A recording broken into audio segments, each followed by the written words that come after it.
దేవాలయము. ఈ దేవాలయము దేవుని పవిత్ర పర్వతం, ఉన్నతమైనటువంటి స్థలము. మరి ఈ దేవాలయానికి వచ్చినప్పుడల్లా మనందరం కూడా ఆ దేవుని దివ్య దర్శనాన్ని పొందుతున్నాం. మరి ముఖ్యంగా దివ్య బలి పూజలు. ఆ బలిపీఠము ఆ ఉన్నతమైనటువంటి పర్వతములో ఆ కొండ మీద ఉన్నటువంటి పవిత్ర స్థలాన్ని సూచిస్తుంది. దివ్య బలి పూజలో ప్రభు మన మధ్య రూపాంతరం చెందుతున్నాడు. ఆ దివ్య దర్శనాన్ని మనం కూడా దివ్య బలి పూజలో చూస్తున్నాం. శిష్యుల ఎదుట ఆయన రూపాంతరం చెందాడు.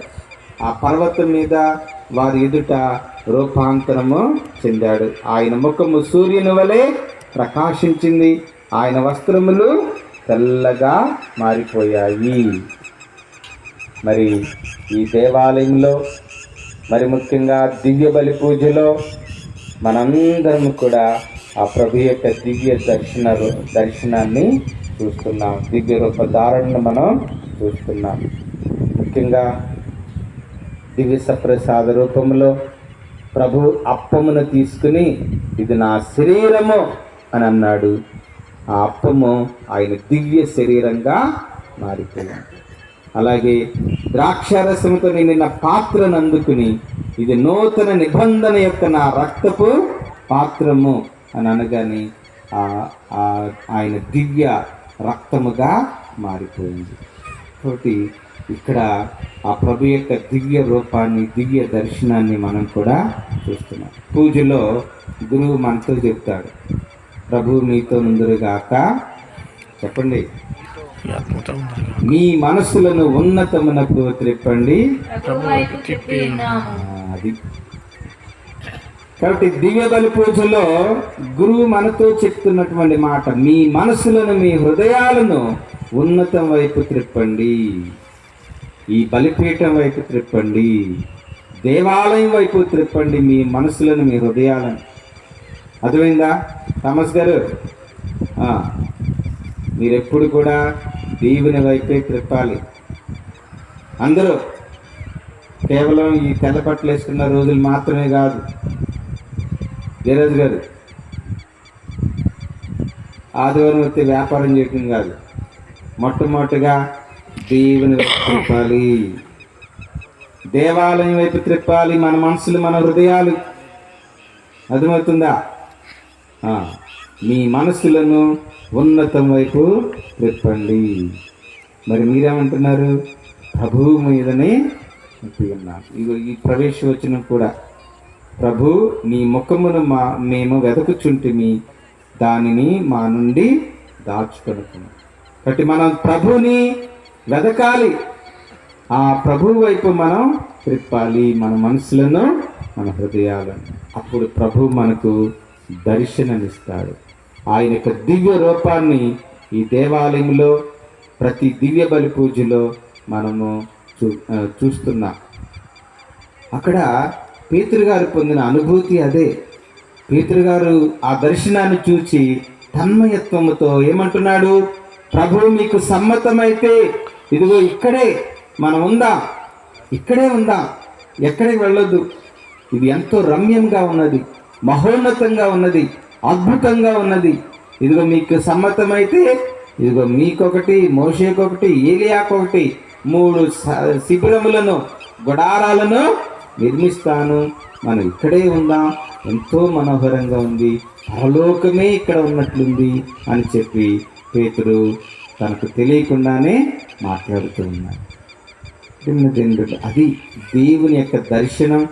ఆ దేవాలయము, ఈ బలిపీఠము, ఈ దివ్య బలి పూజ ఎంతో మనోహరమైనది, రమ్యమైనది, అద్భుతమైనది.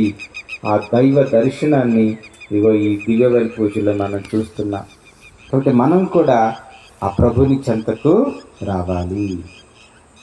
అలాగే అబ్రహామును దేవుడు పిలిచాడు, ఇదిగో నీ ఊరును, నీ చుట్టాలను, నీ సమస్తాన్ని విడిచిపెట్టి నేను నీకిచ్చే రమ్యమైన, మనోహరమైనటువంటి అద్భుతమైనటువంటి దేశానికి నీవు నడు అని అన్నాడు. మరి అబ్రహాం ఏం చేశాడు? దేవుడు చెప్పింది చెప్పినట్లుగా చేశాడు. దేవుడు వాగ్దానం ఇచ్చాడు. ఏమని? నీవు వెళ్ళినట్లయితే, నా మాట విన్నట్లయితే నిన్ను ఆశీర్వదిస్తాను. ఏమని? ఈ భూమిని నీకు ఇస్తున్నాను, నీ సంతానాన్ని ఆకాశమందున నక్షత్రాల కంటే, సముద్ర తీరాన ఇసుకరేణువుల కంటే అధికంగా విస్తరిల్ల చేస్తాను. నిన్ను దీవించేవారిని నేను దీవిస్తా, నిన్ను శపించేవారిని నేను శపిస్తా. నిన్ను జాతులకు దీవెన చిహ్నంగా, ఒక చిహ్నంగా నిన్ను నియమిస్తున్నాను అని చెప్పి దేవుడు అన్నాడు. అబ్రహాము దేవుడు చెప్పినట్లుగా నడిచాడు. దేవుడు చెప్పినట్లుగా ప్రయాణం చేశాడు. ప్రియమైన దేవుని బిడ్డలారా, మనము కూడా ప్రతి ఆదివారం ఈ ఉన్నత పర్వతం మీదకి నడవాలి, ప్రయాణం చేయాలి.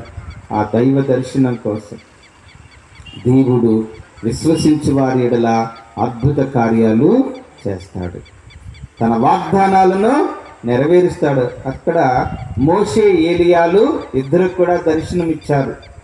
ఏంటి మోషే ఏలియాలు? మోషే ధర్మశాస్త్రానికి గుర్తుగా ఉన్నాడు. ఏలియా ప్రవక్తల ప్రవచనాలు, వాగ్దానాలకు గుర్తుగా ఉన్నాడు. ఇప్పుడు ఈ దర్శనంలో, ఈ దివ్య రూప ధారణ సమయంలో వీరిద్దరు కూడా యేసు ప్రభుకి ఇరువైపులా, చెరువు వైపున ఉండటం, దర్శనం కనిపించడంలో ఒక అర్థం ఏంటంటే, ఇదిగో ఈ క్రీస్తు ద్వారా దేవుడు తన యందు భయభక్తులు కలిగి, తన యందు విశ్వాసము కలిగి జీవించే వారందరి ఎడల దేవుడు తన వాగ్దానాలను నెరవేరుస్తాడు, వారిని దీవించి ఆశీర్వదిస్తాడు అని ఇదిగో ప్రభువు మనకు గుర్తు చేస్తున్నాడు.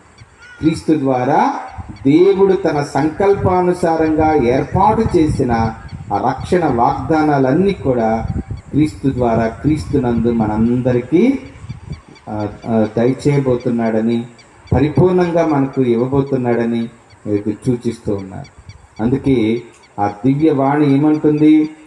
ఇతడు నా ప్రియమైన కుమారుడు, ఇతని యందు నేను ఆనందభరితుడనైతిని, ఈయనను మీరు ఆలకించండి, అనుసరించండి అని చెప్పి ఆ పిత యొక్క స్వరము వినపడుతుంది.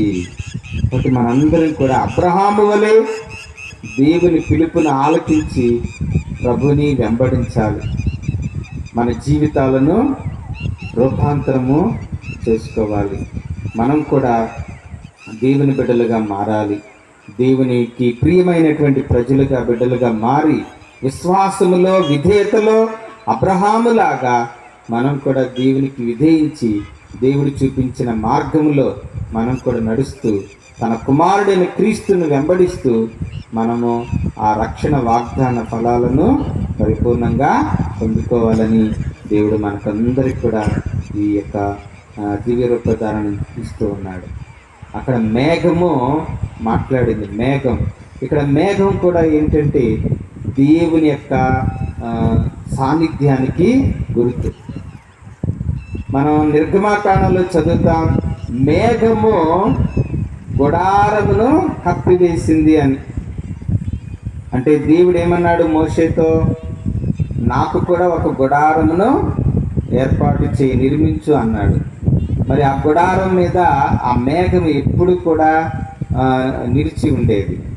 అలాగే ఇజ్రాయేలీలు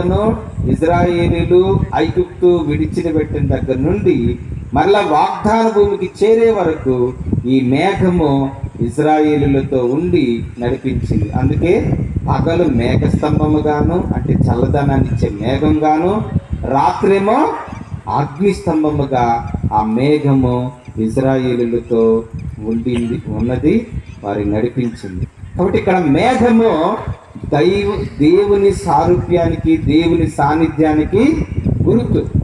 అర్థమవుతుందా? మరి ఇజ్రాయేలీలకు కూడా ఆ మేఘము గుడారం మీదకి వచ్చినప్పుడల్లా మోషే ఏం చేసేవాడు? ఆ గుడారం దగ్గర, దేవుని గుడారం దగ్గరికి వెళ్ళి ఆ దేవునితో ముఖాముఖిగా మాట్లాడే, దేవుని యొక్క స్వరాన్ని ఆలకించేవాడని, దేవుడు మోషేతో అనేక విషయాలు మాట్లాడుతూ ఉండేవాడని మన వాక్యంలో వింటాం. ఆ తర్వాత మేఘము ఆ గుడారం నుండి కదిలి లేచి ఆ కదులుతూ ఉన్నప్పుడు వీరు కూడా ఏం చేసేవాళ్ళు, ఇంకా గుడారాలను పీకివేసి ప్రయాణము కొనసాగించేవాళ్ళు. ఎక్కడైతే ఆ మేఘము నిలిచిపోతుందో, ఆగిపోతుందో, అప్పుడు మరలా వారు గుడారాలు ఏర్పాటు చేసుకుని అక్కడ కొన్ని రోజులు నివాసము చేసేవారు. ఇట్లా ఈ విధంగా 40 సంవత్సరాలు ఐగుప్తుని విడిచి వాగ్దాన భూమికి చేరే వరకు ఇశ్రాయేలులతో ఆ మేఘము ఉండి వారిని నడిపించింది. ఇప్పుడు ఆ మేఘమే ఇదిగో ఆ మేఘం నుండి దివ్యవాణి వినిపిస్తుంది. ఇతడు నా ప్రియమైన కుమారుడు, ఈయనను మీరు ఆలకించండి, అనుసరించండి అని చెప్పి ఆ తండ్రి యొక్క స్వరము మేఘం నుండి మనం వింటున్నాం. Praise the lord, praise the lord, praise the lord. ఈ విధంగా ప్రియమైన దేవుని బిడ్డలారా, మనందరం కూడా ఆ ప్రభు యొక్క స్వరాన్ని ఆలకించాలి, అనుసరించాలి, వెంబడించాలి. ఈరోజు పౌలు గారు అంటున్నారు కదా, మనందరం కూడా పాపము నుండి రక్షింపబడ్డామంటే మనం చేసినటువంటి కార్యములను బట్టి కాదు, ఇదంతా కూడా దేవుని యొక్క ఉచిత సంకల్పం. ఆయన ఉద్దేశానుసారంగా మనందరం కూడా రక్షింపబడ్డాం. అలాగే ఆ దేవుని యొక్క ఉద్దేశానుసారంగా పవిత్రమైన పిలుపుతో దేవుడు మనందరినీ కూడా పిలిచాడు అని మన వాక్యంలో విన్నాం. 2వ పట్టణంలో అర్థమైందా? పవిత్రమైన ఉద్దేశం కొరకు దేవుడు మనలను పవిత్రంగా పిలిచాడు, పవిత్రత వైపుకు పిలిచాడు. అర్థమైందా? అంటే మన ప్రయాణం, మన జీవిత ప్రయాణం, ఈ తపస్సు కాల ప్రయాణం, మన జీవిత ప్రయాణం, మన విశ్వాస ప్రయాణం, ఇదంతా కూడా దేవుని యొక్క ఉద్దేశము ప్రకారం నడవాలి. ఎప్పుడైతే మనం దేవుని ఉద్దేశ ప్రకారము మనం ప్రయాణం చేస్తామో, ఆ ప్రభు యొక్క, ఆ దేవుని యొక్క పవిత్రమైన పిలుపును ఆలకించి ఆయన ఉద్దేశానుసారం మనం ప్రయాణం చేస్తామో, మన జీవితాన్ని కొనసాగిస్తామో, దేవుడు మనకు అనేకమైన అద్భుత కార్యాలను ఏర్పాటు చేసి ఉంచాడు. తన కుమారుడైన క్రీస్తు ద్వారా ఆ అద్భుత కార్యాలు, ఆ రక్షణ వాగ్దానాలు, ఆశీర్వాదాలు, మేలులు అబ్రహాముకి ఏవైతే వాగ్దానం చేశాడో ఆ వాగ్దానాలన్నీ కూడా క్రీస్తు ప్రభు ద్వారా, క్రీస్తునందు మనకు దయచేయటానికి తండ్రి ఉద్దేశించాడు, దేవుడు ఉద్దేశించాడు. Praise the lord, praise the lord, praise the lord. కాబట్టి ఆ విధంగా మనందరం కూడా ఈ తపస్సు కాలంలో ప్రయాణము చేయాలి. మరి ఈ ప్రయాణంలో మనం ఎక్కువగా ఆ సిలువ నాథుణ్ణి మనం ప్రార్థన చేయాలి. మరి యేసు ప్రభువు, పేతురు అన్నాడు మనం ఇక్కడే ఉందాం అన్నాడు, కానీ యేసు ప్రభు ఏం చేశాడు? కొండ మీద నుంచి క్రిందికి తీసుకుని వచ్చాడు. ఎందుకని? అది ఊరికినే రాదు, అంత తేలిగ్గా రాదు, దానికి శ్రమ పడాలి, అనగా సిలువ మోయాలి. సిలువ మోస్తేనే మరలా యేసు ప్రభు సిలువను ఎత్తుకుని కొండ ఎక్కితేనే ఆ యొక్క మహిమను చేరుకుంటాడు, ఆ దివ్య రూప ధారణ ఉత్థాన మహిమను పొందుతాడు. సిలువ లేకుండా ఉత్థానము లేదు. అర్థమైందా? శ్రమలు లేకుండా మహిమ లేదు. కాబట్టి మనం తపస్కాలంలో, మన ఈ జీవిత ప్రయాణంలో సిలువ లేకుండా, శ్రమలు లేకుండా ఆ దేవుని యొక్క ఆశీర్వాదాలు, వాగ్దాన ఫలాలు, ఆ ప్రభు యొక్క మహిమను, ఆ ప్రభు యొక్క వెలుగును, రక్షణ వెలుగును మనము పొందలేము. సిలువను మోయాలి. అందుకే యేసు ప్రభు అనేక సార్లు ఏమన్నాడు? నన్ను అనుసరింపకోరువాడు తన్ను తాను త్యజించుకుని సిలువను ఎత్తుకుని నన్ను వెంబడించాలి అన్నాడు. కాబట్టి ఈ ప్రయాణంలో మనందరం కూడా దేవుని యొక్క పిలుపు ఉద్దేశానుసారంగా మనం కూడా నడిచేటువంటి ప్రయాణంలో సిలువ తరువాతే ఉత్థానం, శ్రమల తర్వాతే మహిమ. శ్రమలు లేకుండా మహిమ లేదు, సిలువ లేకుండా ఉత్థానము లేదు. అందుకే పౌలు గారి లాగా మనం కూడా అటువంటి ఆశతో ప్రయాణము చేయాలి. అందుకే పౌలు గారు అంటారు, ఫిలిప్పీలకు రాసిన లేఖ 3వ అధ్యాయము 10-11 వచనాలు చదవండి. కొలస్సీలకు రాసిన ఆ క్రీస్తును తెలుసుకునవలెననియు ఆయన పునరుత్థాన ప్రభావమును అనుభవింపవలెననియు నా వాంఛ, ఆయన శ్రమలలో పాల్గొనవలెననియు మృత్యువునందు ఆయనను పోలి ఉండవలెననియు మాత్రమే నా కోరిక. చూసారా, క్రీస్తుని తెలుసుకోవాలి. ఈరోజు మనం చూసాం, ఆ ప్రభు యొక్క దివ్య దర్శనాన్ని మనం చూసాం. ఆ దివ్య దర్శనం మనం కూడా పొందాలి. ఆయన వల్ల మనం కూడా దివ్య రూపధారణ పొందాలంటే శ్రమలు పొందాలి, సిలువ మోయాలి. అందుకే పౌలు గారు ఆయనను క్రీస్తుని తెలుసుకోవాలి. కేవలం తెలుసుకోవటమే కాదు, ఆయన సిలువ శ్రమలలో పాలు పంచుకోవాలి. ఆ తరువాత ఆయన ఉత్థాన మహిమలో కూడా నేను పాల్గొనాలి. అదే నా కోరిక, అదే నా ప్రయాణం, అదే నా ప్రయాణం. అర్థమైందా? దీక్షపరులు అందరం కూడా ఆ ఉద్దేశంతో, ఆ దేవుని సంకల్పం ప్రకారం, ఆ కోరిక మేరకు మనందరం కూడా ప్రయాణం చేయాలి. అలాగే అదే అధ్యాయంలో 21వ వచనం చదువు. బలహీనములకు మన మధ్య శరీరముల భౌతిక శరీరములను ఆయన తన దివ్యముగా చేయను, సర్వమును లోబర్చుకున్న తన శక్తి చేతని ఆయన అటులా చేయి. చూసారా, మన శరీరం బూడిద శరీరం, మన శరీరం మట్టి శరీరం. కానీ మన శరీరాన్ని ఆయన దివ్య రూపముగా, దేవుని బిడ్డల యొక్క రూపముగా, పవిత్రమైన ప్రజలుగా ఆయన మార్చగలిగే శక్తి మంతుడు. Praise the lord, praise the lord, praise the lord. అర్థమైందా? కాబట్టి మన భౌతిక శరీరాన్ని, మన బూడిద లాంటి శరీరాన్ని, మట్టి లాంటి శరీరాన్ని ఆయన దివ్య శరీరంగా మార్చగలడు. మనందరం కూడా అటువంటి మహిమలోకి ప్రవేశించాలి. అటువంటి క్రీస్తు దివ్య శరీరములాగా ఈగో క్రైస్తవ సంఘమైన మనము, క్రీస్తు శరీరమైన మనందరం కూడా మారాలి. యేసు ప్రభు యొక్క దివ్య సప్రసాదం తీసుకునేటప్పుడు క్రీస్తు శరీరం అనేది మనం స్వీకరిస్తున్నాం, అవునా కదా? కాబట్టి మన శరీరము అనగా ఈ సంఘము ఆ క్రీస్తు దివ్య రూప శరీరంగా మారిపోవాలి. అలాగే మన యొక్క వ్యక్తిగతంగా మనకున్నటువంటి ఈ శరీరము ఆ ప్రభు యొక్క దివ్య శరీరంగా మారిపోవాలి, అనగా పవిత్రంగా మారిపోవాలి. క్రీస్తు దివ్య శరీరంగా మనం మారిపోవాలి. అలా మార్చగలిగిన శక్తి గలవాడు ఇదిగో క్రీస్తు ప్రభు మన దేవుడు అని మన వాక్యంలో వింటున్నాం. కాబట్టి ప్రియమైన దేవుని బిడ్డలారా, మనందరం కూడా ఆ విధంగా మన జీవిత ప్రయాణాన్ని, ఈ తపస్సు కాల ప్రయాణాన్ని కొనసాగించుదాం. దేవునికి అసాధ్యమైంది ఏది లేదు. 6వ స్థలంలో శిలువ మార్గం చెప్తున్నారా దీక్షపరులందరూ? నిజంగా చెప్తున్నారా? శిలువ మార్గం ధ్యానం చేస్తున్నారా?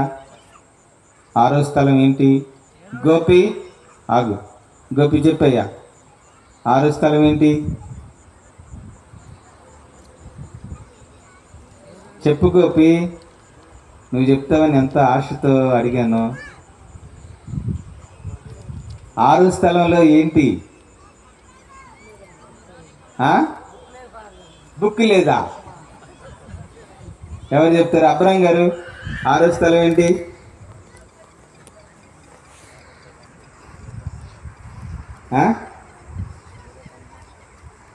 దీక్షకులు ఎవరు చెప్తారు? చేయొద్దండి. 6వ స్థలం ఏంటి? మగవాళ్ళు, ఆడవాళ్ళు వద్దు, మగవాళ్ళు చెప్పండి. ఇసాక్ చేయెత్తాడు. ఇసాక్ చెప్పు, 6వ స్థలం ఏంటి? ఏంటి? ఓకే, చూసి చెప్తున్నావా? Praise the lord, praise the lord, praise the lord. 6వ స్థలము వెరోనికమ్మ యేసు ప్రభు ముఖమున తుడుచుట. అక్కడ చక్కని ప్రార్థన ఉంటుంది. ఏమని? ముందు మీ తిరుముఖము మిక్కిలి అందముగా ఉండెను, కానీ ఇప్పుడు గాయముల చేతను రక్తము చేతను మారుపడి విరూపముగా మారిపోయింది. విరూపంగా ఉంది. కానీ ఇదిగో అలాగే జ్ఞానస్నాన సమయంలో నేనును మీ ఇష్టప్రసాదమును పొంది నా ఆత్మయు అందముగా ఉండెను, కానీ పాపము చేత దానిని చెడగొట్టుకుంటుని. మరలా దాన్ని మీరు మాత్రమే తిరుగ సౌందర్యవంతముగా చే శక్తులై ఉన్నారు. మీ తిరుపాట్ల ధ్యానము ద్వారా దాన్ని చక్కబరచండి. Praise the lord, praise the lord, praise the lord. చూసారా?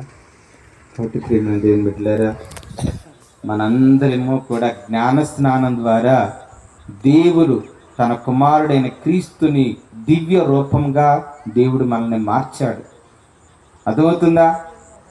దేవుడు తన కుమారుని యొక్క పోలికగా మనల్ని మార్చాడు జ్ఞానస్నానం ద్వారా. కానీ మనం పాపము చేసి దాన్ని వికృత రూపముగా చేసుకుంటున్నాం. మరలా ఇదిగో ఈ యేసయ్య తన శిలువ శ్రమల ద్వారా దాన్ని చక్కబరుస్తున్నాడు.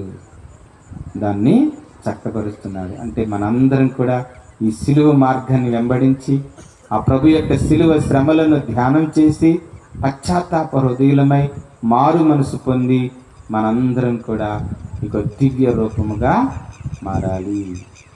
మన జీవితాలను దివ్యముగా చక్కపరుచుకోవాలి. అది ప్రభు చేయటానికి సిద్ధంగా ఉన్నాడు, శక్తిమంతుడిగా ఉన్నాడు. కాబట్టి మనల్ని మనం సమర్పించుకుందాం. మన జీవితాలను చక్కపరచుమని, దివ్య రూపముగా మన జీవితాలు మార్చమని. మళ్ళా మనం ఇంకా పాపం చేసి తప్పులు చేసి మన దేవుడిచ్చిన ఈ రూపాన్ని మనం పాడు చేసుకోకుండా దేవుని బిడ్డలుగా, ఆ క్రీస్తుని పోలినటువంటి దేవుని బిడ్డలుగా జీవించడానికి కావలసిన కృపను అనుగ్రహాన్ని దయచేయమని ఈ పూజలో భక్తిగా ప్రార్థన చేసుకుందాం.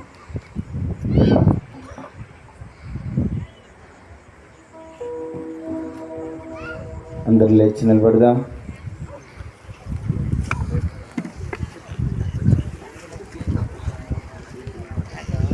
చేతులు జోడించి భక్తిగా విశ్వాస ప్రమాణం చెప్పుకుందాం.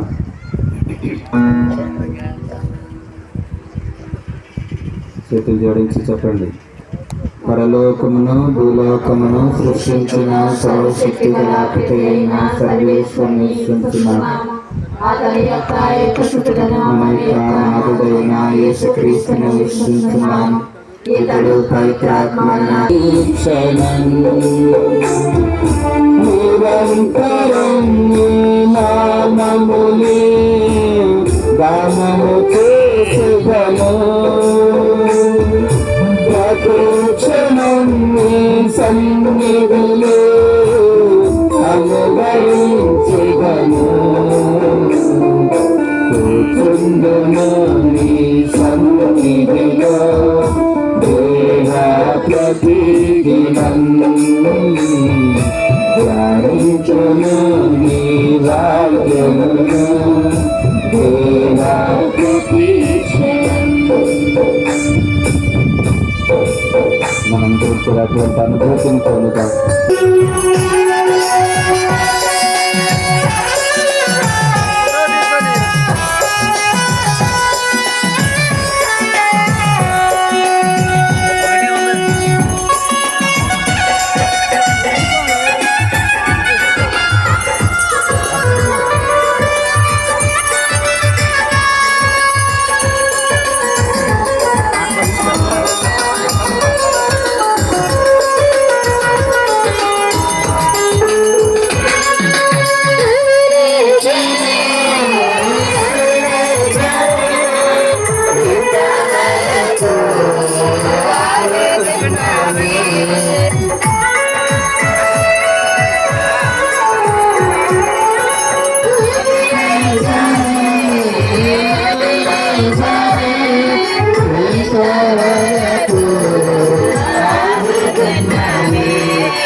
Sasa